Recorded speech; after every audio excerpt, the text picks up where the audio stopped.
കർത്താവായ ഈശോയിൽ ഏറ്റവും സ്നേഹം നിറഞ്ഞ സഹോദരി സഹോദരന്മാരെ, വലിയ ഒരു കൃപയുടെ അവസരം കർത്താവ് നമുക്ക് വേണ്ടി ഒരുക്കിയിരിക്കുകയാണ്. കൃപാസ്പർശം എന്ന പേരിൽ ഈ ദിവസങ്ങളിലൊക്കെ കർത്താവിൻ്റെ വചനത്താലും ആത്മാവിനാലും നവീകരിക്കപ്പെട്ട് പുതിയ സൃഷ്ടികളാവാനായിട്ട് ദൈവവചനത്തോടും വിശുദ്ധ കൂദാശകളോടും ചേർന്ന് നമ്മൾ ആത്മീയമായി കൂട്ടായ്മയിലായിരിക്കുന്ന ദിവസങ്ങളാണ്. നിങ്ങൾക്കെല്ലാവർക്കും കർത്താവിൻ്റെ കൃപ നിങ്ങളായിരിക്കുന്ന ഇടങ്ങളിൽ നിങ്ങളെ സ്പർശിക്കട്ടെ എന്ന് ഏറ്റവും സ്നേഹത്തോടെ പ്രാർത്ഥിക്കുന്നു. പ്രിയപ്പെട്ട സഹോദരങ്ങളെ, നമ്മളായിരിക്കുന്ന ഇടങ്ങളിൽ ഈ ഒരു വലിയ ആത്മീയ കൂട്ടായ്മയിൽ ലോകത്തിൻ്റെ വിവിധ ഭാഗങ്ങളിലിരുന്ന് ഈ വചന ശുശ്രൂഷയിൽ ഈ ആരാധനയിൽ പങ്കുചേരുന്ന എല്ലാ ദൈവമക്കളും അവരായിരിക്കുന്ന സ്ഥലങ്ങളിൽ ഒരു നിമിഷം ഒന്ന് കണ്ണുകൾ അടച്ച് കരങ്ങളും തുറന്നു പിടിച്ച് ദൈവത്തിൻ്റെ വലിയ ശക്തിയെ, ആത്മാവിൻ്റെ വലിയ പ്രവർത്തനത്തെ വിശ്വാസത്തോടെ ഏറ്റുപറഞ്ഞുകൊണ്ട് ദൈവത്തിൻ്റെ പരിശുദ്ധാത്മാവ് ഈ നിമിഷം നമ്മിലെ അഭിഷേകങ്ങളെ ഉജ്ജ്വലിപ്പിക്കാൻ ആഗ്രഹിച്ചുകൊണ്ട്, നമ്മുടെ ഉള്ളിലെ ദൈവസ്നേഹത്തെ ഉജ്ജ്വലിപ്പിക്കാൻ ആഗ്രഹിച്ചുകൊണ്ട്, കർത്താവായ യേശുക്രിസ്തുവിനോടുള്ള നമ്മുടെ വിശ്വാസത്തെ ഉജ്ജ്വലിപ്പിക്കാൻ ആഗ്രഹിച്ചുകൊണ്ട്, തിരുസഭയോടുള്ള നമ്മുടെ സ്നേഹത്തെ ജ്വലിപ്പിക്കാൻ ആഗ്രഹിച്ചുകൊണ്ട്, നമ്മുടെ ഉള്ളിലെ സഹോദര സ്നേഹത്തെ പങ്കുവയ്ക്കാനും കൂട്ടായ്മയിൽ ജീവിക്കാനുമുള്ള ദൈവവിളിയെ ഉജ്ജ്വലിപ്പിക്കാൻ ആഗ്രഹിച്ചുകൊണ്ട് നമുക്കൊന്ന് ചേർന്ന് കർത്താവിനെ നമുക്ക് മഹത്വപ്പെടുത്താം. വെളിപാടിൻ്റെ പുസ്തകം 21-ാമത്തെ അധ്യായം 5-ാം തിരുവചനത്തിലൂടെ കർത്താവ് അരുളി ചെയ്യുന്നു, ഇതാ ഞാൻ സകലതും നവീകരിക്കുന്നു. ആമേൻ. കർത്താവെ, അങ്ങ് എല്ലാത്തിനെയും നവീകരിക്കുന്ന ദൈവമാണെന്ന് ഈ നിമിഷം വിശ്വാസത്തോടെ തിരിച്ചറിഞ്ഞ് ഞങ്ങളുടെ ജീവിതങ്ങളെ നവീകരിക്കണമേ, ഞങ്ങളുടെ കുടുംബങ്ങളെ നവീകരിക്കണമേ, ഞങ്ങളുടെ സഭയെ, കൂട്ടായ്മകളെ കർത്താവെ നവീകരിക്കണമേ എന്ന് പ്രാർത്ഥിച്ചുകൊണ്ട് അങ്ങേ പ്രിയപ്പെട്ട മക്കൾ ഒന്നു ചേർന്ന് അങ്ങേ പരിശുദ്ധിയെ, അങ്ങേ മഹത്വത്തെ ഏറ്റുപറഞ്ഞ് ഓ ദൈവമേ ആരാധിക്കുന്നു, യേശുവെ മഹത്വപ്പെടുത്തുന്നു, പരിശുദ്ധാത്മാവെ നന്ദി പറയുന്നു. ഹല്ലേലൂയ. ഓ ദൈവമേ ആരാധന. കൂട്ടായ്മയിൽ ഈ ദൈവവചന ശുശ്രൂഷയിൽ പങ്കുചേരുന്ന എല്ലാ ദൈവമക്കളും ദാഹത്തോടെ കർത്താവിൻ്റെ പരിശുദ്ധി ഏറ്റുപറഞ്ഞ് ആരാധിക്കട്ടെ. ഓ ദൈവകൃപയുടെ സ്പർശം എല്ലാ ജീവിതങ്ങളെ നിമിഷം അനുഭവിച്ചറിയട്ടെ. ഹല്ലേലൂയ. ഓ ദൈവമേ മഹത്വപ്പെടുത്തുന്നു, ആരാധിക്കുന്നു. ദൈവമക്കളുടെ വലിയ കൂട്ടായ്മയോട് ചേർന്ന് ഞങ്ങൾ പൂർണ്ണ ഹൃദയത്തോടെ, പൂർണ്ണാത്മാവോടെ, സർവശക്തിയോടെ ആയിരുന്നവനും ആയിരിക്കുന്നവനും വരുവാനിരിക്കുന്നവനും സർവശക്തനുമായ ഞങ്ങളുടെ ദൈവമേ അങ്ങ് ഏറ്റുപറഞ്ഞ് ആരാധിക്കുന്നു. Hallelujah, hallelujah. എല്ലാത്തിനെയും നവീകരിക്കുന്നവനായ അങ്ങേ ഞങ്ങൾ ആരാധിക്കുന്നു. പാപം പഴക്കിക്കളഞ്ഞ ഞങ്ങളുടെ ജീവിതങ്ങളെ നവീകരിക്കുന്നവനായ അങ്ങേ ആരാധിക്കുന്നു. ഹല്ലേലൂയ. സ്വാർത്ഥത പഴയതാക്കിക്കളഞ്ഞ ഞങ്ങളുടെ ജീവിതങ്ങളെ നവീകരിക്കുന്നവനായ, പുതുതാക്കുന്നവനായ അങ്ങേ ഞങ്ങൾ മഹത്വപ്പെടുത്തുന്നു. ഓ ദൈവമേ ആരാധിക്കുന്നു.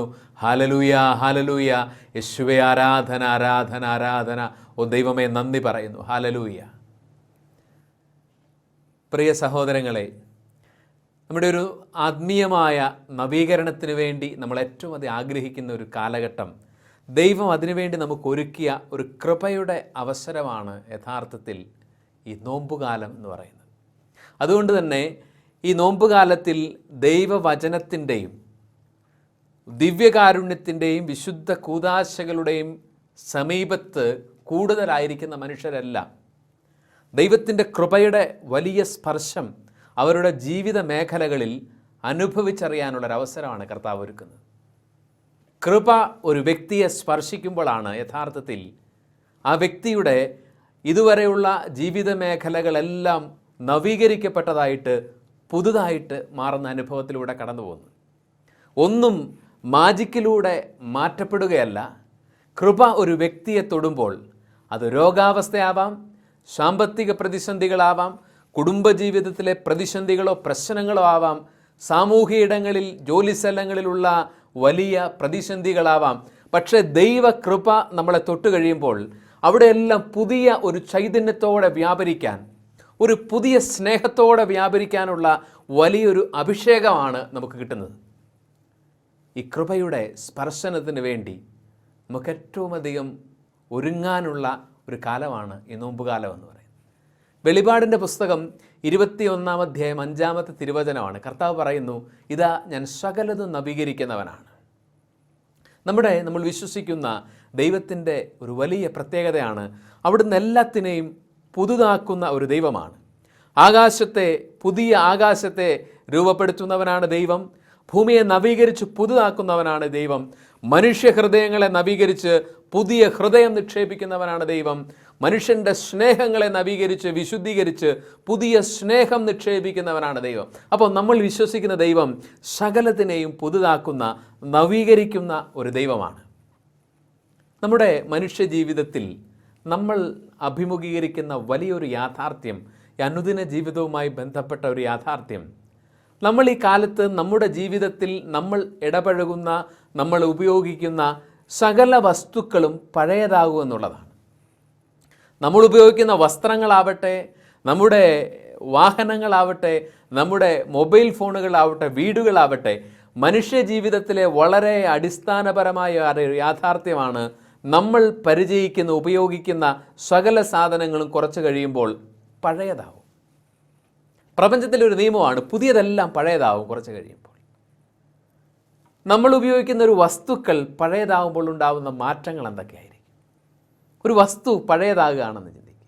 നമുക്കിഷ്ടപ്പെട്ട ഒരു വാഹനമാണ്, അത് പഴയതായി കഴിയുമ്പോൾ ഏറ്റവും ആദ്യം വരുന്ന നമ്മുടെ ഉള്ളിൽ വരുന്ന മാറ്റം, ഇത് ഉപയോഗിക്കാനുള്ള ഒരു ആവേശം നമുക്ക് നഷ്ടപ്പെടുന്നു എന്നുള്ളതാണ്.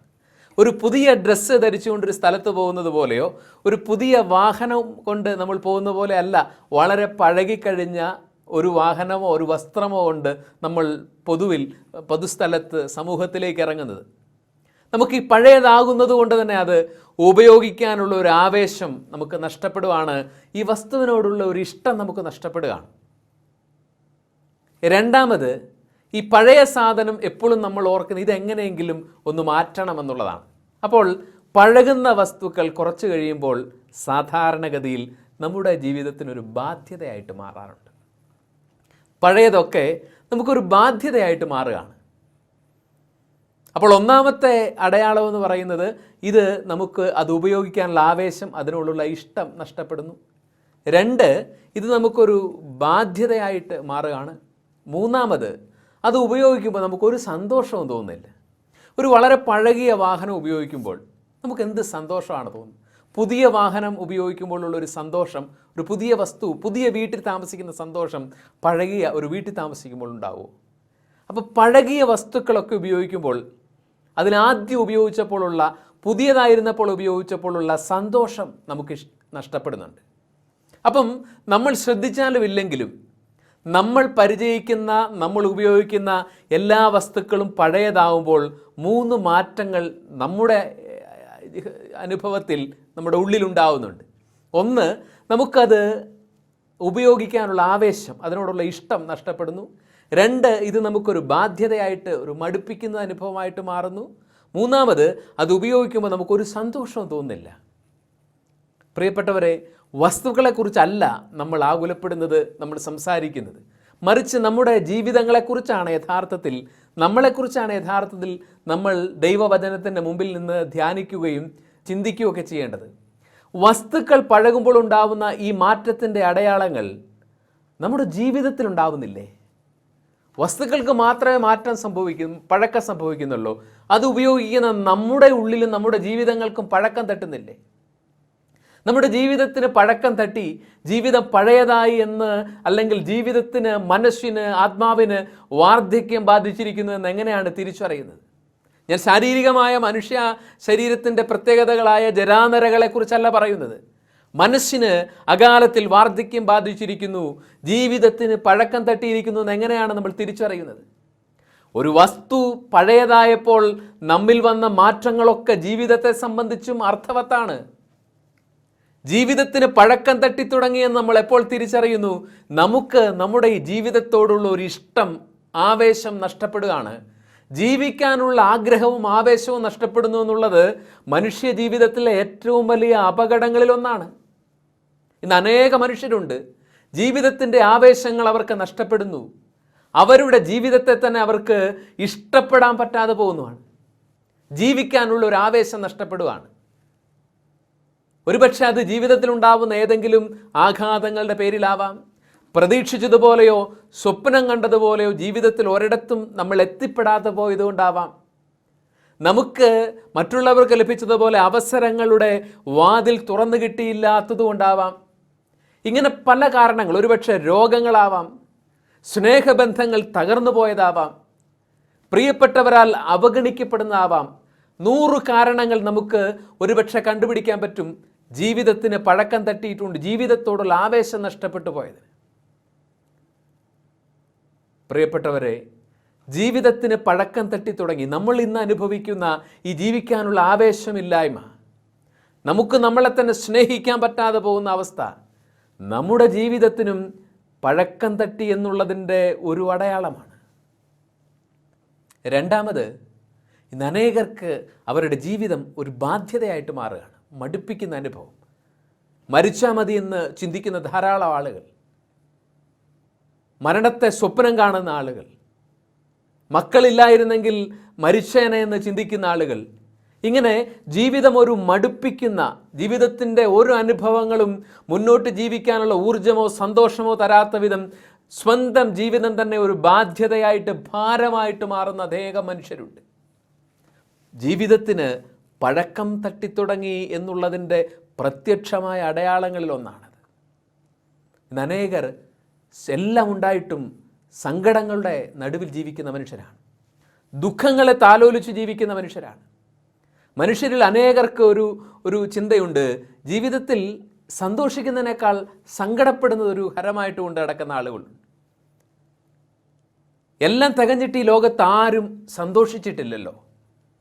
എല്ലാം തികഞ്ഞിട്ട് ഈ ലോകത്ത് ആരാണ് സന്തോഷിച്ചിട്ടുള്ളത്? നമ്മൾ വിചാരിക്കും ലോകത്തിൽ ഏറ്റവും സമ്പന്നമായിട്ടുള്ള, ഏറ്റവും സുഭിക്ഷതയിൽ ജീവിക്കുന്ന വ്യക്തി സന്തോഷിക്കുന്ന വ്യക്തിയാണോ? ചിലപ്പോൾ സാധാരണ ഒരു ജീവിതത്തിൻ്റെ രണ്ടറ്റവും കൂട്ടിമുട്ടിക്കാൻ പ്രയാസപ്പെടുന്ന ദരിദ്രമായ ജീവിത സാഹചര്യങ്ങളിൽ കഴിയുന്നൊരു വ്യക്തിയായിരിക്കും ഹൃദയത്തിൽ ഏറ്റവും അധികം ആനന്ദിക്കുന്നത്. ജീവിതത്തിൻ്റെ സന്തോഷങ്ങൾ നമുക്ക് നഷ്ടപ്പെട്ടു തുടങ്ങുന്നു എന്നുള്ളത് ജീവിതത്തിന് പഴക്കം തട്ടിയതിൻ്റെ ലക്ഷണമാണ്. സങ്കടങ്ങളെ താലോലിച്ച്, ദുഃഖങ്ങളെ താലോലിച്ച് സങ്കടങ്ങളിൽ ജീവിക്കാനല്ല ദൈവം നമുക്ക് ക്രിസ്തീയ അസ്തിത്വം നൽകിയിരിക്കുന്നത്. വിശുദ്ധ പൗലോസ് അപ്പോസ്തലൻ ആവർത്തിച്ച് നമ്മളെ ഉദ്ബോധിപ്പിക്കുന്നുണ്ട്, നിങ്ങൾ എപ്പോഴും സന്തോഷത്തോടെ ഇരിക്കണം, നിങ്ങൾ സന്തോഷിക്കുവിൻ. ഞാൻ വീണ്ടും പറയുന്നു, നിങ്ങൾ നമ്മുടെ കർത്താവിൽ സന്തോഷിക്കുവിൻ. അപ്പോൾ ക്രിസ്തീയ ജീവിതം എന്ന് പറയുന്നത് തന്നെ ആനന്ദത്തിൻ്റെ തൈലം കൊണ്ടുള്ള ഒരു അഭിഷേകത്തിൻ്റെ ജീവിതമാണ്. അപ്പോൾ അങ്ങനെ സന്തോഷിക്കാനുള്ളൊരു വിളി ലഭിച്ചിരിക്കുന്ന ഒരു ക്രിസ്തീയ ജീവിതത്തിൽ നിങ്ങൾ ഇന്ന് ദുഃഖിക്കുന്ന ഒരു മനുഷ്യ വ്യക്തിയാണ്, നിങ്ങളെ സങ്കടങ്ങൾ പൊതിയുന്ന വ്യക്തിയാണ്, നിങ്ങൾക്ക് എപ്പോഴും ജീവിതത്തിൻ്റെ തിക്താനുഭവങ്ങൾ മാത്രമാണ് മനസ്സിൽ തികട്ടി വരുന്നതെങ്കിൽ അത് ജീവിതത്തിന് പഴക്കം തട്ടി തുടങ്ങിയതിൻ്റെ അടയാളമാണ്. പ്രിയപ്പെട്ടവരെ, വസ്തുക്കൾക്ക് പഴക്കം തട്ടിയാൽ പണമുണ്ടെങ്കിൽ മാർക്കറ്റിൽ അത് മാറ്റി മേടിക്കാം. എന്നാൽ നമ്മുടെ ഈ ജീവിതത്തിനാണ് നമുക്ക് പഴക്കം തട്ടുന്നതെങ്കിലോ ഇത് മാറ്റി മേടിക്കാൻ കിട്ടുകയല്ല, ഒരൊറ്റ പീസേ ഉള്ളൂ. ഇതുപോലെ ഒരെണ്ണം വേറെ എവിടെയും മാറി മേടിക്കാൻ പറ്റുന്നില്ല. അപ്പോൾ ജീവിതത്തെക്കുറിച്ചുള്ള, ജീവിക്കാനുള്ള ആവേശം നഷ്ടപ്പെട്ട് ജീവിതം തന്നെ ഒരു മടുപ്പിക്കുന്ന ഭാരമായി മാറിയിരിക്കുന്ന, ജീവിതത്തിൻ്റെ സന്തോഷങ്ങൾ നഷ്ടപ്പെട്ട് പഴകിയ ജീവിതവുമായിട്ട് നിൽക്കുന്ന മനുഷ്യർ എന്ത് ചെയ്യും? ഇവിടെയാണ് ദൈവം വചനത്തിലൂടെ നമ്മളെ ക്ഷണിക്കുന്നത്. ഇതാ, ഞാൻ സകലതും നവീകരിക്കുന്ന ദൈവമാണ്, ഞാൻ സകലതും നവീകരിക്കുന്ന ദൈവമാണ്. പ്രപഞ്ചത്തെ നവീകരിക്കുന്നത് പോലെ തന്നെ, ഭൂമിയെ പുതുതാക്കുന്നത് പോലെ തന്നെ, ആകാശത്തെ പുതുതാക്കുന്നത് പോലെ തന്നെ നമ്മുടെ പഴകിപ്പോയ ജീവിതങ്ങളെയും കർത്താവിന് പുതുതാക്കാൻ കഴിയുമെന്നുള്ളതാണ് വചനം തരുന്ന ഏറ്റവും വലിയ ഉറപ്പ്. കർത്താവിൻ്റെ കരങ്ങളിൽ നിന്ന് പഴകിയ ജീവിതങ്ങളെ നവീകരിക്കപ്പെട്ടതായി തിരികെ മേടിക്കുക എന്നുള്ളതാണ്. പ്രിയരെ, ഈ നോമ്പുകാല യഥാർത്ഥത്തിൽ പഴകിപ്പോയ നമ്മുടെ ജീവിതങ്ങളെ അവൻ്റെ കൃപയുടെ സ്പർശനം കൊണ്ട് പുതുതാക്കി, നവീകരിക്കപ്പെട്ടതാക്കി, അതിൻ്റെ സന്തോഷങ്ങളോടുകൂടി, അതിൻ്റെ ആവേശങ്ങളോടുകൂടി തിരികെ മേടിക്കാനുള്ള ഒരു കാലമാണ്. ദൈവത്തിൻ്റെ കൃപ പഴകിപ്പോയ എല്ലാ ജീവിതങ്ങളെയും തൊടുന്ന സമയത്താണ് അത് നവീകരിക്കപ്പെടുന്നത്. 103-ാമത്തെ സങ്കീർത്തനത്തിലാണല്ലോ കർത്താവിൻ്റെ വചനം പറയുന്നത്, ഇത് കഴുകണ്ടതുപോലെ നിൻ്റെ യൗവനത്തെ ഞാൻ നവീകരിക്കും, കഴുകണ്ടതുപോലെ നിൻ്റെ യൗവനത്തെ ഞാൻ നവീകരിക്കും.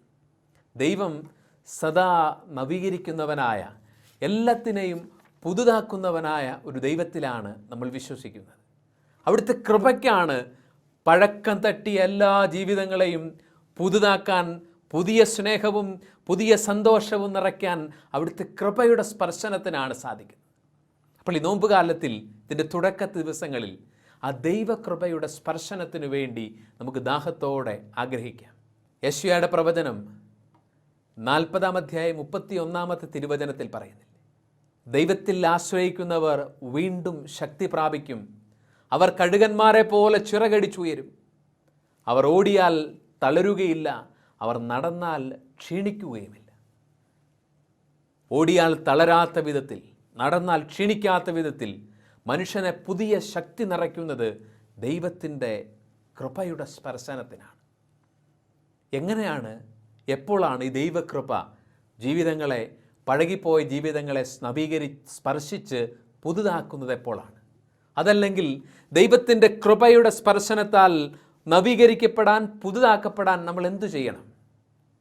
യെശയ്യായുടെ പ്രവചനം 57-ാം അധ്യായം 15-ാമത്തെ വചനത്തിൽ സുന്ദരമായി പ്രവാചകൻ എങ്ങനെയാണ് ഒരു വ്യക്തിക്ക് നവീകരിക്കപ്പെടാൻ സാധിക്കുന്നത്, ആരെയാണ് ദൈവം കനിവോടെ തൊട്ട് നവീകരിക്കുന്നത്, പുതുതാക്കുന്നത് എന്നുള്ള വചനം പറയുന്നുണ്ട്. ദൈവത്തിൻ്റെ വചനം പറയാണ്, വിനീതരുടെ ആത്മാക്കളെയും അനുതാപികളുടെ ഹൃദയങ്ങളെയും നവീകരിക്കാൻ ഞാൻ സദാ അവരോടുകൂടെ വസിക്കുന്നു. അനുതാപികളുടെ ഹൃദയങ്ങളെ, വിനീതരുടെ ആത്മാക്കളെ നവീകരിക്കാൻ വേണ്ടി കൂടെ വസിക്കുന്ന ഒരു ദൈവത്തെക്കുറിച്ചാണ് പ്രവാചകൻ പറയുന്നത്. അപ്പോൾ പഴകിപ്പോയ നമ്മുടെ ഈ ജീവിതങ്ങളെ നവീകരിക്കപ്പെടാൻ നമ്മൾ എന്തു ചെയ്യണം? അനുതാപത്തിലൂടെയാണ്. ദൈവത്തിൻ്റെ വചനം പറയുന്നു, യെശയ്യാ 57:15, വിനീതരുടെ ആത്മാക്കളെ, അനുതാപികളുടെ ഹൃദയങ്ങളെ നവീകരിക്കാൻ ഞാൻ കൂടെ വസിക്കുന്നു. ദൈവം സദാ കൂടെ വസിക്കുന്നത് നവീകരിക്കപ്പെടാൻ വേണ്ടിയിട്ടാണ്, പുതുതാക്കാൻ വേണ്ടിയിട്ടാണ്. ആരെയാണ്? വിനീതരുടെ ആത്മാക്കളെയും അനുതാപികളുടെ ഹൃദയങ്ങളെയുമാണ് അവിടുന്ന് നവീകരിക്കാൻ ആഗ്രഹിക്കുന്നത്. അപ്പോൾ കൃപയാൽ സ്പർശിക്കപ്പെട്ട് പുതുതാക്കപ്പെടണമെങ്കിൽ എന്തു വേണം? അനുതപിക്കുന്ന ഒരു ഹൃദയം നമുക്ക് ആവശ്യമാണ്. അനുതപിക്കുന്ന ഒരു ഹൃദയമുള്ള വ്യക്തികളെയാണ് ദൈവകൃപ സ്പർശിക്കാനുള്ള അതിൻ്റെ അടിസ്ഥാനപരമായ ഒരു യോഗ്യത എന്ന് പറയുന്നത്, ഒരുക്കം എന്ന് പറയുന്നത് അനുതാപമുള്ള ഒരു ഹൃദയത്താണ്. പ്രിയപ്പെട്ടവരെ, അനുതാപത്തിലൂടെ മാത്രമാണ് ഈ ഭൂമിയിൽ മനുഷ്യർ പഴകിപ്പോയ അവരുടെ ജീവിതങ്ങളെ നവീകരിച്ചെടുക്കുന്നത്. മങ്ങിപ്പോയ അവരുടെ വിശ്വാസത്തെ, അവരുടെ സ്നേഹത്തെ, ജീവിതത്തെക്കുറിച്ചുള്ള പ്രതീക്ഷകളെ അവർ പുതുതാക്കിയെടുക്കുന്നത് അനുതാപത്തിലൂടെ മാത്രമാണ്. അനുതാപത്തിൻ്റെ കൃപയ്ക്കു വേണ്ടി, ഈ അനുതാപത്തിൻ്റെ വരത്തിനു വേണ്ടി ഈ കൂട്ടായ്മയിൽ നമുക്ക് ദാഹത്തോടെ പ്രാർത്ഥിക്കാം. യഥാർത്ഥത്തിൽ ഈ കാലത്ത് ദൈവത്തെ പലതിനും വേണ്ടി മനുഷ്യൻ തേടുന്ന കാലമാണ്. ദൈവത്തെ പലതിനും വേണ്ടി അത്ഭുതകരമായ ദൈവിക ഇടപെടലുകൾക്ക് വേണ്ടി പ്രാർത്ഥിക്കുന്ന കാലമാണ്. അത്ഭുതങ്ങളുടെയും അടയാളങ്ങളുടെയും വലിയ രോഗശാന്തികളുടെയും വിടുതലുകളുടെയും പിറകെ പോകുന്ന കാലഘട്ടമാണ്. പക്ഷേ അനുതാപം എന്ന് പറയുന്ന വലിയ വരത്തെ മനുഷ്യർ വിസ്മരിച്ചിട്ടുമുള്ള ഒരു കാലമാണ്. നസ്രായനായ യേശുവിൻ്റെ ദൈവരാജ്യ പ്രഘോഷണത്തിലെ ഏറ്റവും വലിയ സുവിശേഷത്തിൻ്റെ കാതൽ എന്ന് പറയുന്നത് അനുദപിച്ച് സുവിശേഷത്തിൽ വിശ്വസിക്കുവിൻ, സ്വർഗരാജ്യം സമീപിച്ചിരിക്കുന്നു എന്നുള്ളതാണ്. വിശുദ്ധ മത്തായിയുടെ സുവിശേഷത്തിൻ്റെ തുടക്കത്തിൽ 4-ാം അധ്യായം മുതൽ, വിശുദ്ധ മർക്കോസിൻ്റെ സുവിശേഷത്തിൻ്റെ ആരംഭം മുതൽ യേശു പരസ്യജീവിതം ആരംഭിക്കുമ്പോൾ അവിടുന്ന് പറയുന്ന ആദ്യ പ്രഘോഷണം ഇതാണ്: അനുദപിച്ച് സുവിശേഷത്തിൽ വിശ്വസിക്കുവിൻ. ദൈവരാജ്യത്തിൻ്റെ നവീകരിക്കപ്പെട്ട അനുഭവങ്ങളിലൂടെ കടന്നു പോകാൻ എന്തു ചെയ്യണമെന്ന് വചനം പറയുന്നത് അനുദപിക്കാനാണ്. നമ്മുടെ ഈ കാലത്ത് മനുഷ്യന് ഏറ്റവും പ്രയാസമുള്ളത് ഈ അനുതാപത്തിന് അനുഭവങ്ങളിലൂടെ കടന്നു പോകാനാണ്. അത്ഭുതങ്ങൾക്ക് വേണ്ടി നിലവിളിക്കുകയും അടയാളങ്ങൾക്ക് വേണ്ടി കരങ്ങൾ ഉയർത്തുകയും നേർച്ചകൾ നേരുകയും തീർത്ഥാടനങ്ങൾ നടത്തുകയും നീണ്ട ജാഗരണങ്ങൾ നടത്തുകയും ചെയ്യുന്ന മനുഷ്യർ പക്ഷേ ഈ കൃപ തൊടുന്നതിന് അടിസ്ഥാനപരമായി നിൽക്കുന്ന ജീവിതത്തിൻ്റെ അനുതാപത്തെക്കുറിച്ച് വിസ്മരിക്കപ്പെട്ടു പോവുകയാണ്. അത്ഭുതങ്ങളും അടയാളങ്ങളും രോഗശാന്തികളും വാഗ്ദാനം ചെയ്യുന്നവർ ദൈവത്തിൻ്റെ കൃപ തൊടുന്നതിന് അടിസ്ഥാനപരമായി വേണ്ട നസ്രായനായ യേശുവിൻ്റെ ശുശ്രൂഷയുടെ പ്രഘോഷണത്തിൻ്റെ ആത്മാവായ അനുതാപം എന്ന് പറയുന്ന അടിസ്ഥാന കണ്ടീഷനെക്കുറിച്ച് പ്രഘോഷിക്കാൻ മറന്നുപോയിരിക്കുകയാണ്. ദൈവം നമ്മളെ വിളിക്കുന്നത് അനുഗ്രഹങ്ങളുടെ അവകാശികളാകാൻ, കൃപയാൽ സ്പർശിക്കപ്പെട്ട് പുതുതാകാൻ ദൈവം ക്ഷണിക്കുന്നത് ഒരുക്കമുള്ള, അനുതാപത്താൽ ഒരുക്കപ്പെട്ട ഒരു ഹൃദയത്തിൻ്റെ ഉടമകളായിക്കൊണ്ടാവാൻ. ഈ ധ്യാന ദിവസങ്ങൾ യഥാർത്ഥത്തിൽ അനുതാപത്തിൻ്റെ വലിയ കൃപയ്ക്കു വേണ്ടി നമ്മൾ പ്രാർത്ഥിക്കാനുള്ള ദിവസങ്ങളാണ്. ഈ നോമ്പുകാലം ജീവിതത്തെ അനുതാപത്താൽ നവീകരിക്കാനുള്ള ഒരു കൃപയുടെ കാലമാണ്. വെളിപാടിൻ്റെ പുസ്തകം 3-ാം അധ്യായം 2-ാമത്തെ വാക്യത്തിലാണ് സാർദീസിലെ സഭയോട് ആത്മാവ് പറയാണ്, ജീവിച്ചിരിക്കുന്നവനെന്നാണ് നിന്നെക്കുറിച്ച് പറയുന്നത്, എന്നാൽ നീ മൃതനാണ്. നിന്നിൽ ആസന്ന മരണമായിരിക്കുന്നവയെ ഉജ്ജീവിപ്പിക്കാൻ നീ ഉണരുക. ജീവിച്ചിരിക്കുന്നവനെന്നാണ് നിന്നെക്കുറിച്ച് പറയുന്നത്, എന്നാൽ നീ മൃതനാണ്. നിന്നിൽ ആസന്ന മരണമായിരിക്കുന്നവയെ നീ ഉജ്ജീവിപ്പിക്കുക. പ്രിയരെ, ആസന്ന മരണമായിരിക്കുന്ന നമ്മുടെ ആത്മാവിനെ, നമ്മുടെ സ്നേഹത്തെ, നമ്മുടെ ബന്ധങ്ങളെയൊക്കെ നവീകരിക്കാൻ വേണ്ടിയിട്ടാണ് അനുതാപത്തിലേക്ക് ഉണരാൻ ദൈവത്തിൻ്റെ ആത്മാവ് നമ്മളെ ക്ഷണിക്കുന്നത്. പ്രഭാഷകൻ്റെ പുസ്തകം 3-ാം അധ്യായത്തിലാണ് 1 മുതലുള്ള വാക്യങ്ങളിൽ പറയുന്നത്, ഈ പ്രപഞ്ചത്തിലെ എല്ലാ കാര്യങ്ങൾക്കും ഒരു സമയമുണ്ട്. എല്ലാറ്റിനും ഒരു സമയമുണ്ട്. ജനിക്കാനൊരു സമയം, മരിക്കാനൊരു സമയം, വിതയ്ക്കാൻ, കൊയ്യാൻ, ഇങ്ങനെ സകല കാര്യങ്ങൾക്കും പ്രപഞ്ചത്തിലൊരു സമയമുണ്ട്. അങ്ങനെയാണെങ്കിൽ ഇത് അനുതാപത്തിൻ്റെ ഒരു കാലമാണ് നോമ്പുകാലം എന്ന് പറയുന്നത്. അനുദപിക്കാനുള്ള ദൈവസവിശേഷമായി ഒരുക്കിയിരിക്കുന്ന ഒരു കാലമാണ്. എല്ലാറ്റിനെയും സമയമെന്ന് പറയുന്നത് പ്രകൃതിയുടെ ഒരു നിയമമാണ്. കേരളത്തിൽ തട്ടേക്കാട് എന്ന് പറയുന്ന ഒരു പക്ഷി സങ്കേതം, അവിടെ ഒരുതരം കൊക്കുകളുണ്ട്, സൈബീരിയൻ കൊക്ക്. സൈബീരിയയിൽ നിന്ന് ആയിരക്കണക്കിന് കിലോമീറ്ററുകൾ പറന്നാണ് എല്ലാ വർഷവും ഈ കൊക്കുകൾ തട്ടേക്കാടുള്ള ഈ പക്ഷി സങ്കേതത്തിലെത്തുന്നത്. ദേശാടന പക്ഷിയാണ്. സൈബീരിയയിൽ അതിശൈത്യം തുടങ്ങുമ്പോൾ അവർ പറന്ന് കേരളത്തിലെ അനുകൂലമായ കാലാവസ്ഥയിൽ വരും. അവരവിടെ മുട്ടയിട്ട് കുഞ്ഞുങ്ങളെ വിരിയിക്കും. അവിടെ വീണ്ടും വേനൽക്കാലം ആരംഭിക്കുമ്പോൾ ഇതുങ്ങൾ തിരിച്ച് സൈബീരിയയിലേക്ക് പറക്കും. ഇതെല്ലാ വർഷവും നടക്കുന്ന ഒരു പ്രക്രിയയാണ്. മടങ്ങിപ്പോക്കിൻ്റെ സമയമാവുമ്പോൾ ഈ സൈബീരിയൻ കൊക്കുകൾ ആ ക്രമം, ആ സമയം വളരെ കൃത്യമായി പാലിക്കുന്നു എന്നുള്ളതാണ്. ക്രിസ്മസ് ഐലൻഡിലെ റെഡ് ക്രാബുകളെക്കുറിച്ച്, ചുവപ്പൻ ഞണ്ടുകളെക്കുറിച്ച് വായിച്ചിട്ടില്ലേ? ഡിസംബർ മാസത്തിൻ്റെ ആരംഭത്തിൽ കടലിൽ നിന്ന് മുട്ടയിടാൻ വേണ്ടി കാട്ടിലേക്ക് കൂട്ടമായി പോകുന്ന ഈ ക്രാബുകൾ, ഞണ്ടുകൾ ജനുവരി മാസത്തിൽ തിരിച്ച് കടലിലേക്ക് പോകും. ഈ ഞണ്ടുകളുടെ സഞ്ചാര സമയത്ത് കടലിൽ നിന്ന് കാട്ടിലേക്കും തിരിച്ച് കാട്ടിൽ നിന്ന് കടലിലേക്കുമുള്ള ഈ സഞ്ചാര സമയം ആ ദ്വീപിൻ്റെ അധികൃതർ റോഡുകളൊക്കെ ബ്ലോക്ക് ചെയ്യും. വാഹനങ്ങൾ ഈ ഞണ്ടുകളുടെ മേൽ കയറി ഞെരിഞ്ഞ് അത് ചത്തുപോകാതിരിക്കാൻ. ഞണ്ടിന് ഒരു സമയമുണ്ട്. കാട്ടിലേക്ക് പോകുന്ന ഞണ്ടുകൾ ആ മടക്കത്തിൻ്റെ സമയത്ത് കൃത്യമായി കാട്ടിലേക്ക് പോകും. സൈബീരിയൻ കൊക്ക് അതിൻ്റെ തിരിച്ചുപോക്ക്, റിട്ടേണിൻ്റെ സമയം വളരെ കൃത്യമായി പാലിക്കും. കേരളത്തിലെ കാലാവസ്ഥ നല്ലതാണ്, എല്ലാ വർഷവും എന്തിനാണ് ഇങ്ങനെ ഈ ആയിരക്കണക്കിന് കിലോമീറ്ററുകൾ പറക്കുന്നതെന്ന് വിചാരിച്ച് കേരളത്തിൽ തന്നെ അതുങ്ങൾ കൂടാറില്ല. മടങ്ങിപ്പോക്കിൻ്റെ സമയം ഒരുപക്ഷെ സവിശേഷ ബുദ്ധിയില്ല എന്ന് നമ്മൾ മനുഷ്യർ പറയുന്ന കൊക്കും ഞണ്ടും പാലിക്കുന്നുണ്ടെങ്കിൽ, ഈ മടങ്ങിപ്പോക്കിൻ്റെ സമയം പാലിക്കാത്ത പ്രപഞ്ചത്തിലെ ഏക ജീവി മനുഷ്യരാണ്. നമ്മൾ മനുഷ്യരാണ്.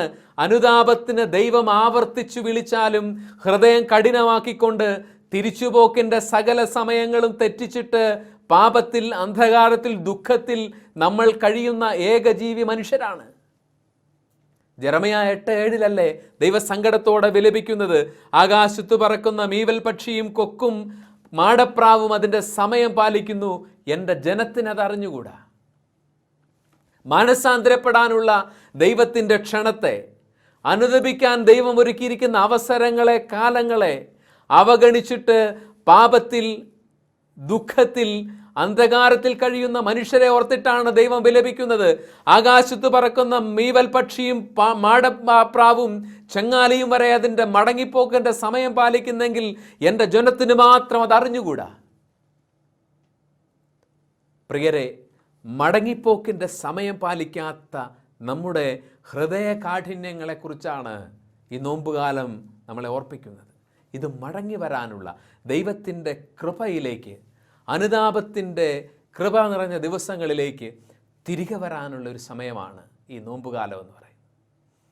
ഫ്രാൻസിസ് മാർപ്പാപ്പ പറയും, Lent is a period of return.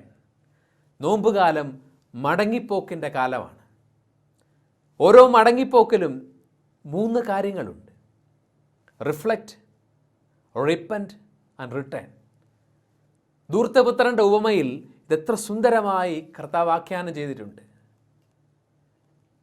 പിതൃസ്വത്ത് ദുർവ്യയം ചെയ്ത് നശിപ്പിച്ച് സകലതും നഷ്ടപ്പെട്ട് പന്നികളെ മേയ്ക്കുന്ന അവസ്ഥയിലാണ് ധൂർത്തപുത്രന്. അവൻ റിഫ്ലക്റ്റ് ചെയ്യുന്നു, വീണ്ടും വിചാരം ഉണ്ടാവുന്നു, ഞാൻ ഇവിടെ ഇരിക്കേണ്ട ആളല്ല. ഈ ഒരു തിരിച്ചറിവുകളാണ്, റിഫ്ലക്റ്റുകളാണ്, വീണ്ടും വിചാരങ്ങളാണ് മനസാന്തരത്തിൻ്റെ ആദ്യത്തെ, തിരിച്ചു നടപ്പിൻ്റെ ആദ്യത്തെ പടിയെന്ന് പറയുന്നത് ഈ വീണ്ടും വിചാരപ്പെടലുകളാണ്. പലപ്പോഴും നമ്മുടെ ജീവിതം അതിൻ്റെ സങ്കടങ്ങളിൽ, ഇതിൻ്റെ ഭാരങ്ങളിൽ ഇങ്ങനെ ആവർത്തിച്ചു മടുപ്പിക്കുന്ന അനുഭവമായിട്ട്, കൃപ നഷ്ടപ്പെട്ട ഒരു വരണ്ട അനുഭവമായിട്ട് കടന്നു പോകാനുള്ള കാരണം പലപ്പോഴും മനുഷ്യർ വിചാരപ്പെടുന്നില്ല തങ്ങളെക്കുറിച്ചെന്നുള്ളതാണ്. തങ്ങൾ എവിടെയാണെന്നും എവിടെ ആയിരിക്കേണ്ടവരാണെന്നുമുള്ള വിചാരങ്ങൾ നഷ്ടപ്പെടുന്നു എന്നുള്ളതാണ് യഥാർത്ഥത്തിൽ അനുതാപത്തിലേക്ക് മനുഷ്യർ കടന്നു വരാത്തതിൻ്റെ പ്രധാനപ്പെട്ട കാരണമായിട്ട് നിൽക്കുന്നത്. ധൂർത്തപുത്രന് താനിപ്പോൾ എവിടെയാണെന്നും എവിടെ ആയിരിക്കേണ്ടവനാണെന്നുള്ള തിരിച്ചറിവ് കിട്ടിയ ഈ റിഫ്ലക്ഷനാണ്, വീണ്ടും വിചാരപ്പെടലാണ് മാനസാന്തരത്തിൻ്റെ അടിസ്ഥാനമായിട്ട് നിലനിന്നത്.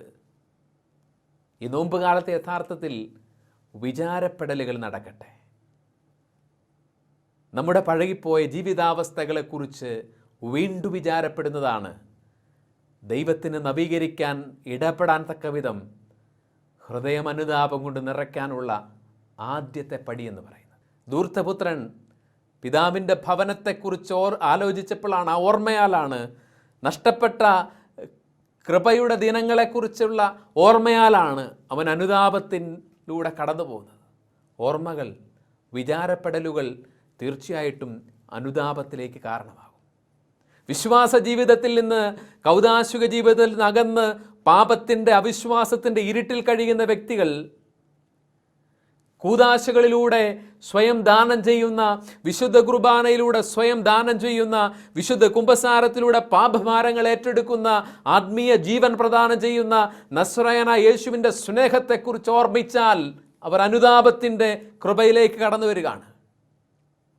ഓർമ്മകളിലൂടെ നവീകരിക്കപ്പെടാൻ സഭയിൽ നിന്നും സജീവനായി പ്രവർത്തിക്കുന്ന നസ്രായനെക്കുറിച്ചുള്ള അവൻ്റെ സ്നേഹത്തെക്കുറിച്ചുള്ള ഓർമ്മയിലൂടെ അനുതാപത്തിലേക്ക് കടന്നു വരാൻ നമുക്ക് സാധിക്കട്ടെ. 3 റിട്ടേൺ ആണ്, തിരിച്ചു നടപ്പാണ്. വീണ്ടും വിചാരപ്പെടുകയും അനുദപിക്കുകയും, എവിടെ ആയിരിക്കണം, ആ ഭവനത്തെക്കുറിച്ചുള്ള, ആ സ്നേഹത്തെക്കുറിച്ചുള്ള ചിന്ത ഉള്ളിൽ നിറയുമ്പോൾ അത് അനുതാപ കണ്ണുനീരുകളായിട്ട് വെളിയിൽ വരികയും അങ്ങനെ തിരികെ പോവുകയും ചെയ്യുന്നത്. അതാണ് യഥാർത്ഥത്തിൽ ഈ നോമ്പിൻ്റെ കാലമെന്ന് പറയുന്നത്. എന്തിനാണ് മനുഷ്യർ തിരികെ പോകുന്നത്? ദൈവം എന്തിനാണ് തിരിച്ചു വിളിക്കുന്നത് നമ്മളെ? വരിക, നമുക്ക് രമ്യതപ്പെടാമെന്ന് പറഞ്ഞ് ദൈവം എന്തിനാണ് നമ്മളെ തിരികെ വിളിക്കുന്നത്? 3 കാര്യങ്ങൾ ഓരോ മടങ്ങി വരവിനുമുണ്ട്. ഒന്നാമത്തെ കാര്യം ലൂക്കാ സുവിശേഷം 15-ാം അധ്യായത്തിലെ ധൂർത്തപുത്രൻ്റെ ഉപമയിലാണ്. അവൻ എന്തിനാണ് മടങ്ങിപ്പോകുന്നത്? പിതൃഭവനവും അവിടുത്തെ സ്നേഹവും അവൻ്റെ ഉള്ളിൽ ഓർമ്മയായി വീണ്ടും വിചാരമായി വന്നപ്പോൾ അവൻ എഴുന്നേറ്റ് പിതാവിൻ്റെ ഭവനത്തിലേക്ക് മടക്കയാത്ര ആരംഭിക്കുന്നു. എന്തായിരുന്നു ആ യാത്രയുടെ ആദ്യ ലക്ഷ്യം?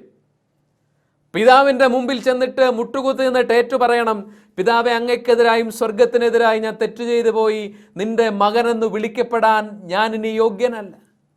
അപ്പോൾ മടങ്ങി വരപ്പോകലുകൾ, തിരിച്ചുവരവുകൾ ഏറ്റുപറയാൻ വേണ്ടിയിട്ടാണ്. വെറുതെ അല്ല മടങ്ങിപ്പോകുന്നത്. നഷ്ടപ്പെടുത്തിയ, തിരസ്കരിച്ച, തള്ളിപ്പറഞ്ഞ, വിലയില്ലാത്തതായി കരുതി ഉപേക്ഷിച്ച് കളഞ്ഞ ആ സ്നേഹത്തെ വീണ്ടും ഏറ്റുപറഞ്ഞ് സ്വീകരിക്കാൻ വേണ്ടിയിട്ടാണ് തിരിച്ചു പോകുന്നത്. ഇടർച്ചയുടെ വഴികളെക്കുറിച്ച് കണ്ണുനീരോടെ മാപ്പ് ചോദിക്കാൻ വേണ്ടിയിട്ടാണ് തിരിച്ചു പോകുന്നത്. അപ്പോൾ എല്ലാ തിരിച്ചുപോക്കും ഏറ്റുപറയാൻ വേണ്ടിയിട്ടാണ്. സ്വർഗത്തെ നഷ്ടപ്പെടുത്തിയതിനെ ഓർത്ത്, അവൻ്റെ സ്നേഹം തിരസ്കരിച്ചതിനെ ഓർത്ത്, പുത്രസ്ഥാനത്തിന് യോഗ്യരല്ലാത്ത വിധം അടിമത്വത്തിലൂടെ കടന്നുപോയതിനെ ഓർത്ത് ഏറ്റുപറയാൻ വേണ്ടിയിട്ടാണ് മനുഷ്യർ തിരിച്ചു പോകുന്നത്. രണ്ടാമത് തിരിച്ചു പോകുന്നത് എന്തിനാണ്? ലൂക്കായുടെ സുവിശേഷം 17-ാം അധ്യായത്തിൽ 10 കുഷ്ഠരോഗികളെ സൗഖ്യ വിവരണമുണ്ട്. ഇതിലൊരാൾ മാത്രം തിരിച്ചു വരുന്നുണ്ട്. അവൻ എന്തിനാണ് തിരിച്ചു വന്നത്? തിരികെ ചെന്നത് നന്ദി പറയാനും മഹത്വപ്പെടുത്താനും വേണ്ടിയിട്ടാണ്.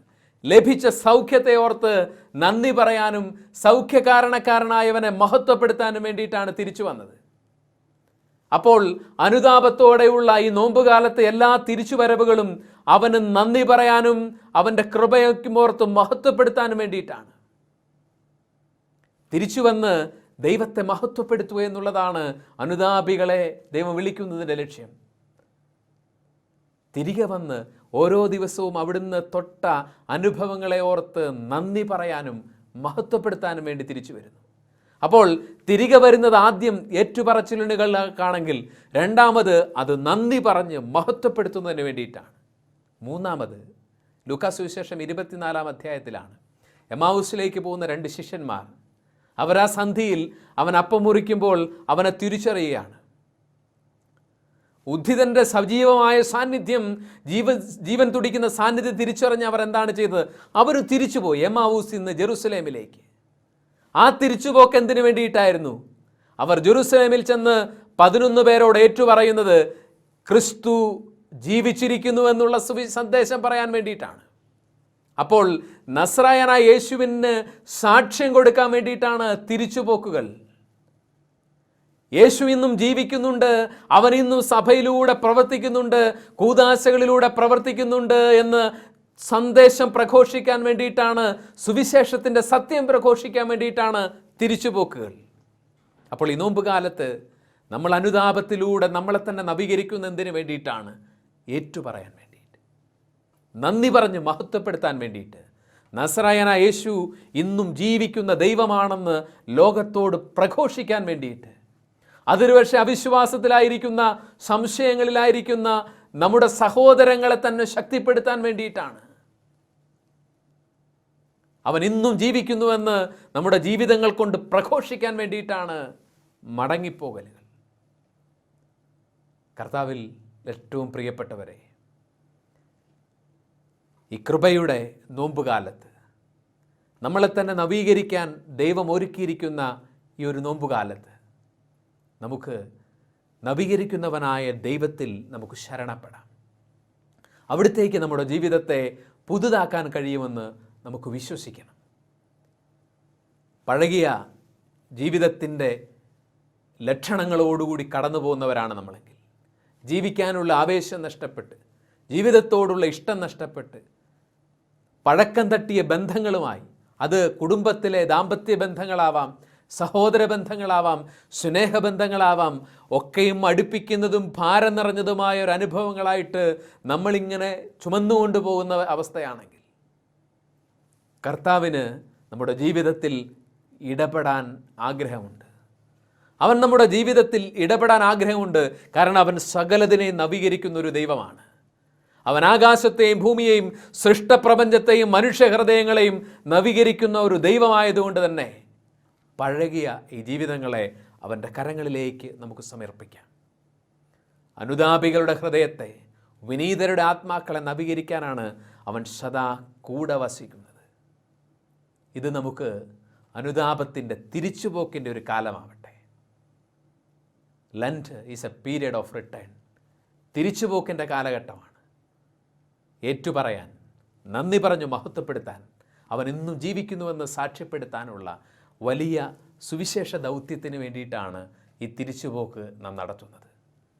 അങ്ങനെ ദൈവത്തിൻ്റെ കൃപയിലേക്ക് തിരികെ, അവൻ്റെ സ്നേഹത്തിലേക്ക് തിരികെ, അവൻ ജീവിക്കുന്നു എന്നുള്ള സത്യം പ്രഘോഷിക്കാൻ വേണ്ടി തിരികെ വരാനുള്ളൊരു തീരുമാനമെടുക്കുന്ന സമയത്താണ് സ്വർഗം അവിടുത്തെ കൃപ കൊണ്ട് നമ്മുടെ ജീവിതങ്ങളെ പൊതിയുന്നത്. നമ്മുടെ ജീവിതങ്ങളെ നവീകരിക്കാൻ വേണ്ടി കർത്താവ് നമ്മളെ തിരികെ വിളിക്കുന്ന ഈ നോമ്പുകാലത്തെക്കുറിച്ചാണ് നമ്മൾ ധ്യാനിച്ചുകൊണ്ടിരിക്കുന്നത്. കർത്താവ് തൊടാൻ വേണ്ടി, സുഖപ്പെടുത്താൻ വേണ്ടി, ശക്തിപ്പെടുത്താൻ വേണ്ടി നമ്മളെ തിരികെ വിളിക്കുമ്പോൾ യേശുവിൻ്റെ സന്നിധിയിലേക്ക് ഒരു വ്യക്തി എങ്ങനെയാണ് കടന്നു പോകേണ്ടത്? കർത്താവിൻ്റെ കൃപാസ്പർശനത്തിന് വേണ്ടിയുള്ള മടങ്ങിപ്പോക്ക്, തിരിച്ചുവരവുകൾ എങ്ങനായിരിക്കണം? മർക്കോസിൻ്റെ സുവിശേഷം 10-ാം അധ്യായത്തിൽ 46 മുതലുള്ള തിരുവചനങ്ങൾ ദൈവസന്നിധിയിലേക്ക് സൗഖ്യത്തിനു വേണ്ടി, കൃപയുടെ സ്പർശനത്തിന് വേണ്ടി ഒരു വ്യക്തി മടങ്ങിപ്പോകുമ്പോൾ, തിരിച്ചു വരുമ്പോൾ അയാൾ ചെയ്യേണ്ട അടിസ്ഥാനപരമായ ഒരു കാര്യത്തെക്കുറിച്ച് വളരെ കൃത്യമായി വചനം നമുക്ക് പറഞ്ഞു തരുന്നുണ്ട്. യേശുവും ശിഷ്യന്മാരും ജെറൂസലേമിലേക്കുള്ള യാത്രയിലാണ്. അവർ ജെറീക്കോ എന്ന് പറയുന്ന പുരാതന പട്ടണത്തിലൂടെ കടന്നു പോകുന്നു. ഈ പട്ടണത്തിൻ്റെ കവാടത്തിങ്കൽ ബർത്തമയൂസ് എന്ന് പറയുന്ന ഒരു അന്ധനായ മനുഷ്യൻ ഭിക്ഷയാചിച്ചുകൊണ്ടിരിക്കുകയാണ്. നസ്രായനായ യേശുവിനെക്കുറിച്ച്, അവനിലൂടെ പ്രവർത്തിക്കുന്ന വെളിപ്പെടുന്ന ദൈവശക്തിയെക്കുറിച്ച്, അവനിലൂടെ സംഭവിക്കുന്ന അടയാളങ്ങളെയും അത്ഭുതങ്ങളെയും രോഗസൗഖ്യങ്ങളെക്കുറിച്ച് ബർത്തമയൂസ് എന്ന് പറയുന്ന അന്ധൻ കേട്ടിട്ടുണ്ട്.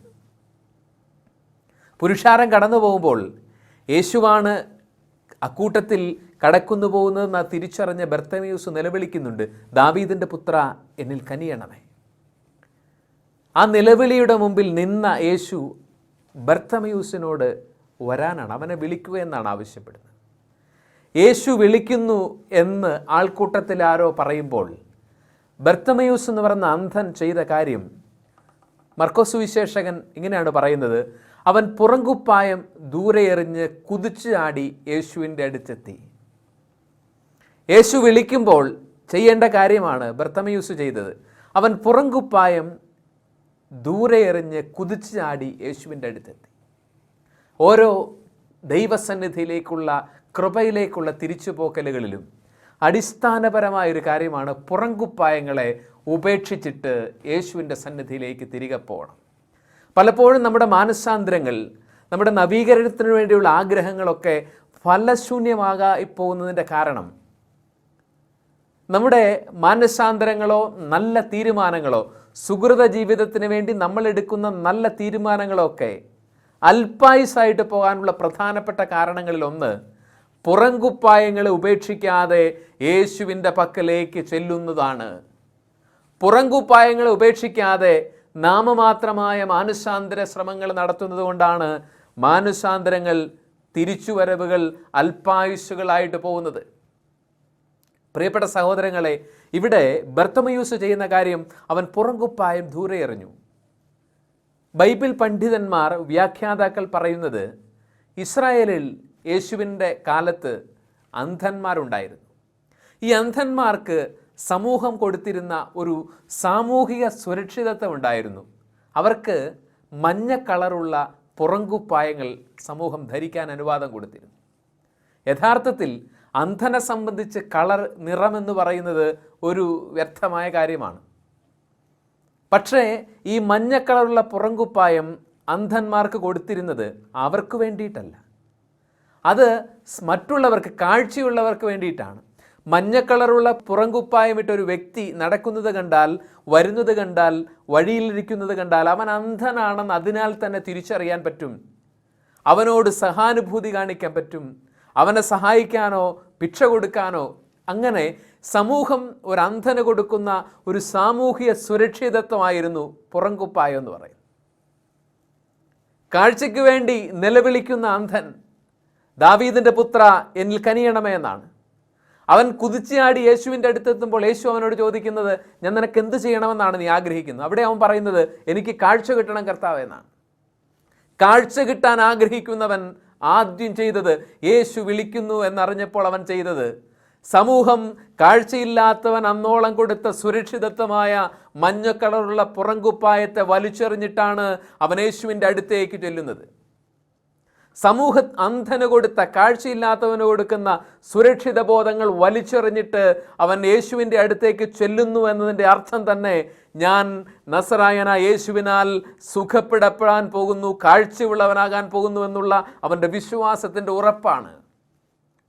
ഇന്നലെ വരെയുള്ള എൻ്റെ സുരക്ഷിതത്വങ്ങളെ, ഈ നിമിഷം വരെയുള്ള സുരക്ഷിതത്വങ്ങളെ ഉപേക്ഷിച്ചിട്ടാണ് ഒരു വ്യക്തി യേശുവിൻ്റെ അടുത്തേക്ക്, കാഴ്ചയുടെ കൃപയിലേക്ക് കടന്നു ചെല്ലുന്നതിന് പുറപ്പെടുന്നത്.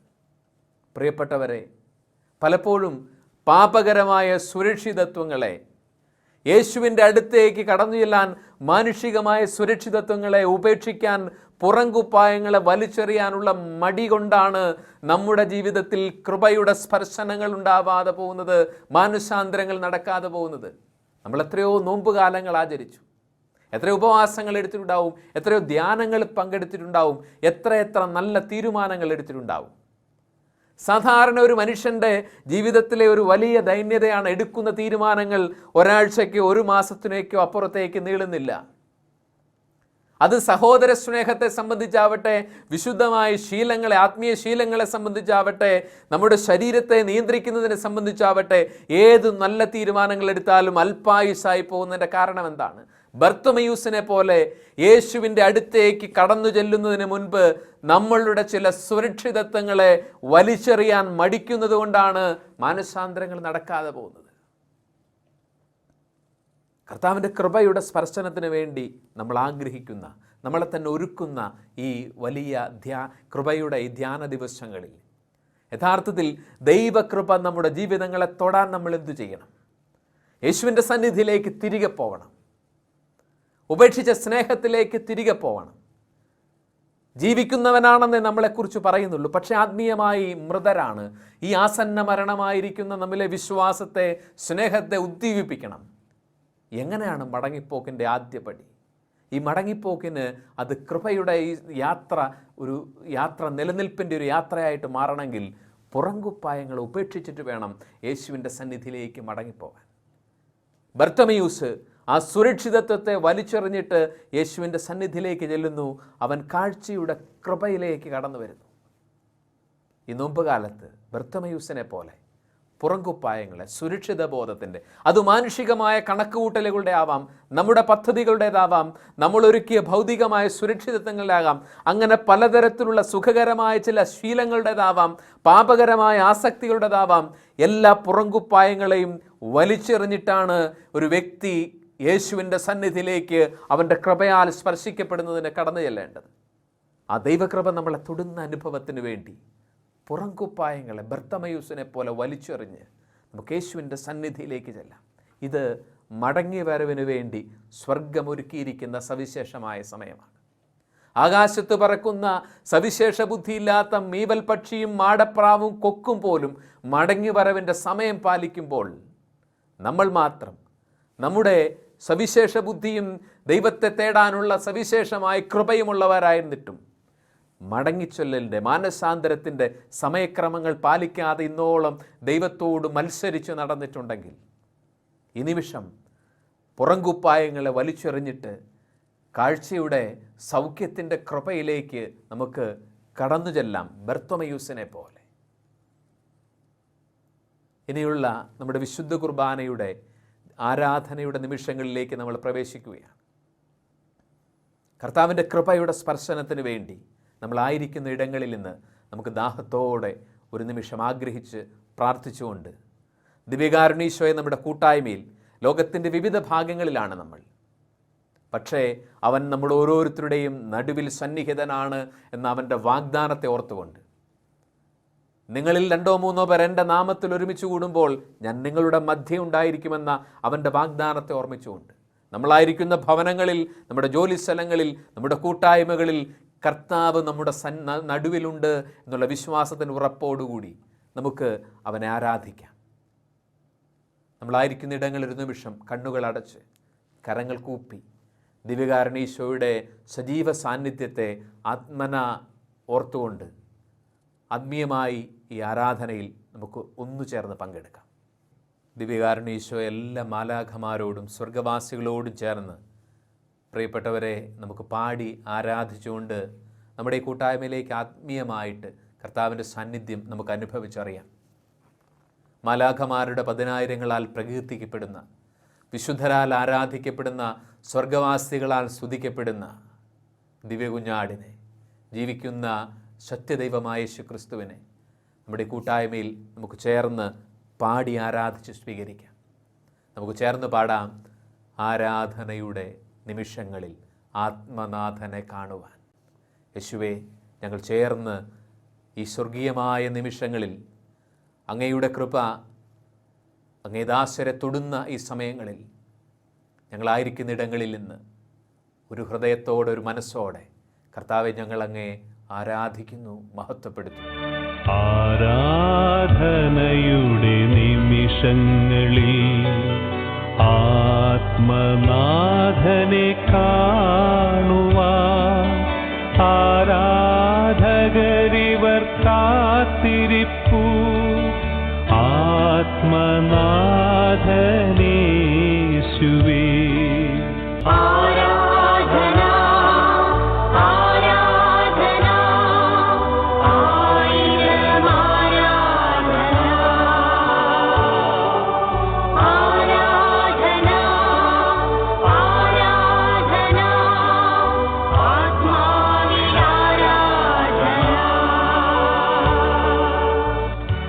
എല്ലാ സ്വർഗവാസികളോട് ചേർന്ന് നമുക്ക് കർത്താവിനെ പാടി ആരാധിക്കാം.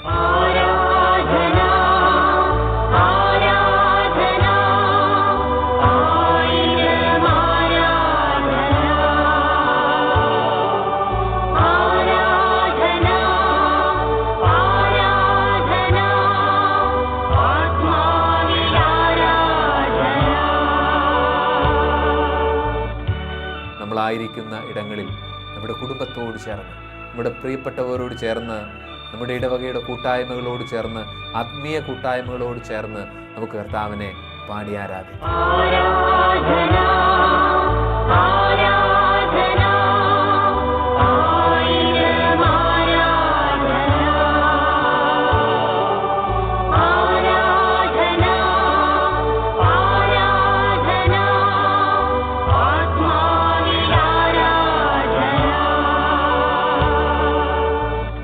തിരുസഭയുടെ കൂട്ടായ്മയോട് ചേർന്ന്, പരിശുദ്ധ ഫ്രാൻസിസ് പാപ്പായോട്, അഭ്യന്തര പിതാക്കന്മാരുടെ കൂട്ടായ്മയോട്, വൈദികരോട്, സമർപ്പിതരോട്, തിരുസഭയിലെ എല്ലാ ദൈവമക്കളോടും, ലോകം മുഴുവൻ പടർന്നു കിടക്കുന്ന പരിശുദ്ധ കത്തോലിക്കാ സഭയുടെ കൂട്ടായ്മയോട് ചേർന്ന്, ലോകത്തിൻ്റെ വിവിധ ഭാഗങ്ങളിൽ തീവ്രമായ പീഡനങ്ങളിലൂടെ, വിശ്വാസത്തെ പ്രതിയുള്ള പീഡനങ്ങളിലൂടെ കടന്നു പോകുന്ന എല്ലാ സഹോദരങ്ങളെയും ആത്മീയമായി കൂട്ടായ്മയിൽ ചേർത്തുകൊണ്ട് നമുക്ക് കർത്താവിനെ പാടി ആരാധിക്കാം.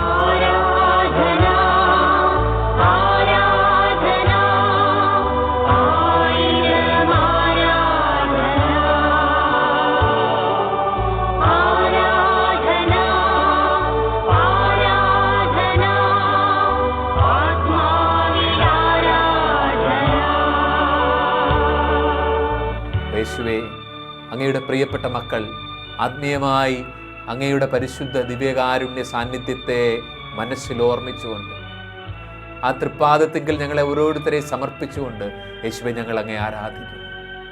അവിടുന്ന് ജീവിക്കുന്ന ദൈവമാണെന്ന് ഏറ്റുപറഞ്ഞ് പരിശുദ്ധ കുർബാനയിലൂടെ അങ്ങ് ഞങ്ങളുടെ മധ്യേ എഴുന്നള്ളിയിരിക്കുന്നു എന്ന വിശ്വാസത്തോടെ ഏറ്റുപറഞ്ഞ് കർത്താവെ ഞങ്ങൾ അങ്ങേ മഹത്വപ്പെടുത്തുന്നു, മാലാഖമാരോട് ചേർന്ന് ആരാധിക്കുന്നു.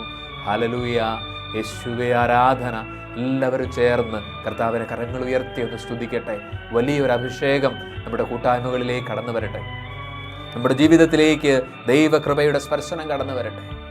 ഹല്ലേലൂയ, യേശുവേ മഹത്വപ്പെടുത്തുന്നു, ആരാധിക്കുന്നു. ഓ കർത്താവേ, അങ്ങേ മക്കൾ ഞങ്ങളായിരിക്കുന്ന ഇടങ്ങളിൽ നിന്ന് ഈ വലിയ ആത്മീയ കൂട്ടായ്മയോട് ചേർന്ന് ഞങ്ങളുടെ നാഥനായ അങ്ങേ ആരാധിക്കുന്നു. യേശുവേ അങ്ങേ മഹത്വപ്പെടുത്തുന്ന കർത്താവെ നന്ദി പറയുന്നു. അങ്ങേ പരിപാലനയ്ക്ക്, കൃപകൾക്ക്, അനുഗ്രഹങ്ങൾക്ക് കർത്താവെ നന്ദി പറഞ്ഞ് മഹത്വപ്പെടുത്തുന്നു. യേശുവെ ആരാധന, യേശുവെ നന്ദി, യേശുവെ സ്തുതിക്കുന്നു. ഹല്ലേലൂയ, യേശുവെ ആരാധന, ആരാധന, ആരാധന. കർത്താവെ രോഗികളായ എല്ലാ മക്കളെ സമർപ്പിച്ചുകൊണ്ട് ഞങ്ങൾ അങ്ങേ മഹത്വപ്പെടുത്തുന്നു. രോഗത്തിൻ്റെ വലിയ വേദനകളിലൂടെ, ഒറ്റപ്പെടലിലൂടെ കടന്നു പോകുന്ന എല്ലാ മക്കളെയും സമർപ്പിച്ചുകൊണ്ട് അങ്ങേ ഞങ്ങൾ ആരാധിക്കുന്നു. ഹല്ലേലൂയ, യേശുവെ വലിയൊരു സൗഖ്യം പെയ്തിറങ്ങട്ടെ. അങ്ങേ സൗഖ്യത്തിൻ്റെ സ്പർശനം ഞങ്ങളുടെ രോഗികളായ എല്ലാ സഹോദരങ്ങളിലേക്കും കടന്നു വരട്ടെ. ഹല്ലേലൂയ, യേശുവെ മഹത്വപ്പെടുത്തുന്ന കർത്താവെ നന്ദി പറയുന്നു. യേശുവെ പാപത്തിൽ മയങ്ങുന്ന ഈ കാലത്തെ തലമുറകളെ സമർപ്പിക്കുന്ന കർത്താവെ, ദൈവചിന്ത നഷ്ടപ്പെട്ടു പോയ, അനുതാപത്തിൻ്റെ വരം നഷ്ടപ്പെട്ടു പോയ, ദൈവനിഷേധത്തിൻ്റെ ദുരാരൂപി ബാധിച്ച ഈ കാലത്തെ സമർപ്പിക്കുന്നു. സുഖലോലുപതയുടെ ആസക്തി ബാധിച്ച ഈ കാലത്തെ സമർപ്പിക്കുന്നു. ആത്മീയമായ എല്ലാ താല്പര്യങ്ങളും നഷ്ടപ്പെട്ടു പോയ, ജഡത്തിൻ്റെ വ്യാപാരങ്ങളിൽ മാത്രം മുഴുകിക്കഴിയുന്ന അന്ധത ബാധിച്ച തലമുറകളെ സമർപ്പിച്ചുകൊണ്ട് കർത്താവെ അങ്ങേ സ്തുതിക്കുന്നു. അവിടുന്ന് പറഞ്ഞിട്ടുണ്ടല്ലോ, പിതാവിനാൽ ആകർഷിക്കപ്പെടാതെ ആരും എൻ്റെ അടുക്കലേക്ക് വരുന്നില്ല. ഓ ദൈവമേ, മടങ്ങിവരവിൻ്റെ വലിയ കൃപ എല്ലാവർക്കും മേൽ അങ്ങ് അയക്കണമേ. മാനസാന്തരത്തിൻ്റെ കൃപാകാലം തുറന്നു കൊടുക്കണമേ എന്ന് പ്രാർത്ഥിച്ചുകൊണ്ട് യേശുവെ മഹത്വപ്പെടുത്തുന്നു. ഹല്ലേലൂയ. കർത്താവേ, ആരാധന ആരാധന. യേശുവെ നന്ദി പറയുന്നു. ദാഹത്തോടെ സ്തുതിക്കട്ടെ. വലിയൊരു മാനസാന്തര കൃപ, ദൈവരാജ്യത്തിൻ്റെ കൃപയിലേക്ക് എല്ലാവരുടെ ഹൃദയങ്ങൾ ആകർഷിക്കപ്പെടാനുള്ള വരം ലഭിക്കുന്നതിന് വേണ്ടി ചേർന്ന് പ്രാർത്ഥിക്കട്ടെ, ചേർന്ന് സ്തുതിക്കട്ടെ. ഹല്ലേലൂയ. യേശുവെ മഹത്വപ്പെടുത്തുന്നു. കർത്താവെ നന്ദി പറയുന്നു, ആരാധിക്കുന്നു ആരാധിക്കുന്നു. യേശുവേ നന്ദി പറയുന്നു. ഹല്ലേലൂയ. കർത്താവെ, ലോകം മുഴുവനുമുള്ള എല്ലാ നവീകരണ ശുശ്രൂഷകളെയും സമർപ്പിച്ച് അങ്ങേ മഹത്വപ്പെടുത്തുന്നു. ആത്മീയമായ മരവിപ്പിലൂടെ അലസതയിലൂടെ കടന്നുപോകുന്ന എല്ലാ ദൈവമക്കളുടെ ഇടയിലും ജ്വലിക്കുന്ന ആത്മീയ ശുശ്രൂഷ ചെയ്യുന്ന എല്ലാ സഹോദരങ്ങളെ സമർപ്പിച്ചുകൊണ്ട് ആ കൂട്ടായ്മകളോട് ചേർന്ന് ഞങ്ങൾ അങ്ങേ സ്തുതിക്കുന്നു. ആത്മാവ് ജ്വലിക്കാൻ ഞങ്ങളുടെ ശുശ്രൂഷകളിലൂടെ, വചനപ്രഘോഷങ്ങളിലൂടെ, ആരാധനകളിലൂടെ, ശുശ്രൂഷകളിലൂടെ ദൈവരാജ്യത്തിൻ്റെ ശുശ്രൂഷകൾ വലിയ അഭിഷേകത്തോടെ ജ്വലിക്കാൻ അങ്ങ് ഇടയാക്കണമേ എന്ന് പ്രാർത്ഥിക്കുന്നു. ഹല്ലേലൂയ. യേശുവേ ആരാധന ആരാധന ആരാധന. ഓ ദൈവമേ മഹത്വപ്പെടുത്തുന്നു. ഹല്ലേലൂയ ഹല്ലേലൂയ. യേശുവേ ആരാധന ആരാധന. കർത്താവേ, ഞങ്ങൾ ചേർന്ന് അങ്ങേ പരിശുദ്ധിയെ ആരാധിക്കുന്നു. അങ്ങേ മഹത്വത്തെ ഞങ്ങൾ ഏറ്റുപറഞ്ഞ് സ്തുതിക്കുന്നു. അങ്ങാണ് ആദ്യനും ആദിയും അന്ത്യവും. അങ്ങാണ് എല്ലാ സ്തുതികൾക്കും യോഗ്യനായവനെന്ന് ഞങ്ങൾ വിശ്വാസത്തോടെ ഏറ്റുപറയുന്നു. ആദ്യനും അന്ത്യനും നീ മാത്രമേ യേശുവേ. സ്തുതികൾക്കും പുകഴ്ചയ്ക്കും യോഗ്യനേ യേശുവേ.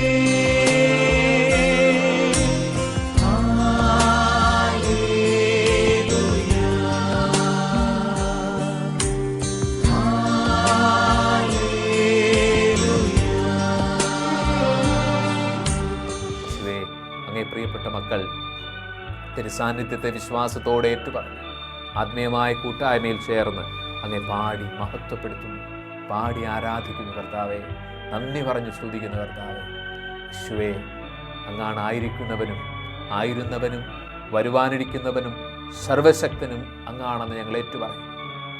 സകലത്തെ നവീകരിക്കുന്നവൻ അങ്ങാണെന്നും ആൽഫയും ഒമേഗയും ആദിയും അന്ത്യവും അങ്ങാണെന്നും വിശ്വാസത്തോടെ ഏറ്റുപറഞ്ഞ് ആരാധിക്കും.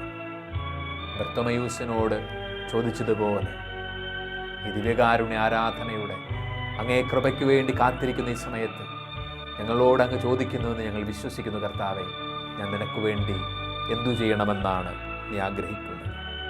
ഞാൻ നിനക്ക് വേണ്ടി എന്തു ചെയ്യണമെന്നാണ് നീ ആഗ്രഹിക്കുന്നത്? യേശുവേ, കാഴ്ച കിട്ടണം, സൗഖ്യം കിട്ടണം, മാനസാന്തരത്തിൻ്റെ കൃപ കിട്ടണമെന്ന് ദാസർ ബർത്തിമേയുസിനെ പോലെ നിലവിളിച്ച് പറയും. ഹല്ലേലൂയ.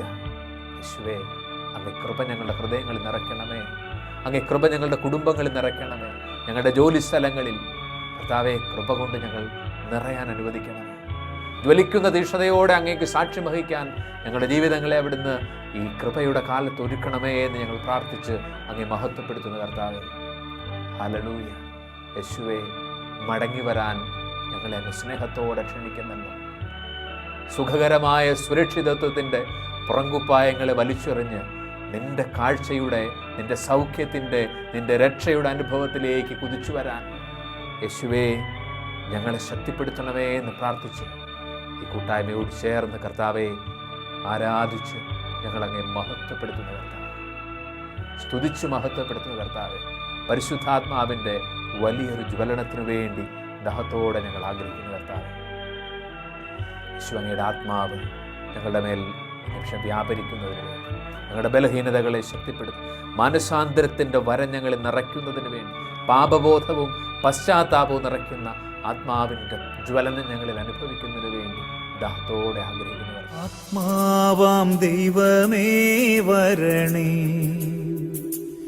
എൻ്റെ ഉള്ളിൽ വസിക്കാൻ വരണേ. ആത്മാവാം ദൈവമേ വരണേ, എൻ്റെ ഉള്ളിൽ വസിക്കാൻ വരണേ. ദാഹിച്ചു നിന്നെ ഞാൻ തേടുന്നു, സ്വർഗം തുറന്നിറങ്ങി നീ വരണേ. ദാഹിച്ചു നിന്നെ ഞാൻ തേടുന്നു, സ്വർഗം തുറന്നിറങ്ങി നീ വരണേ. ആത്മാവാം ദൈവമേ വരണേ. എൻ്റെ ഉള്ളിൽ വസിക്കാൻ വരണേ. ആത്മാവാം ദൈവമേ വരണേ. എൻ്റെ ഉള്ളിൽ വസിക്കാൻ വരണേ.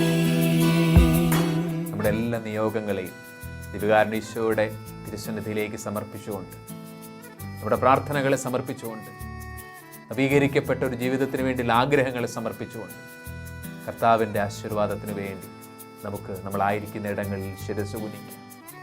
ഈ കൂട്ടായ്മയിൽ പങ്കുചേരാൻ കർത്താവ് അനുവദിച്ചതിനെ ഓർത്ത് നന്ദി പറഞ്ഞുകൊണ്ട്, ഈശോയുടെ കൃപാസ്പർശത്തിൻ്റെ ആ സ്പർശനത്തിന് വേണ്ടി, അവിടുത്തെ കൃപയുടെ സ്പർശനത്തിന് വേണ്ടി നമുക്ക് ആഗ്രഹിച്ചുകൊണ്ട് അവിടുത്തെ ആശീർവാദം സ്വീകരിക്കാം.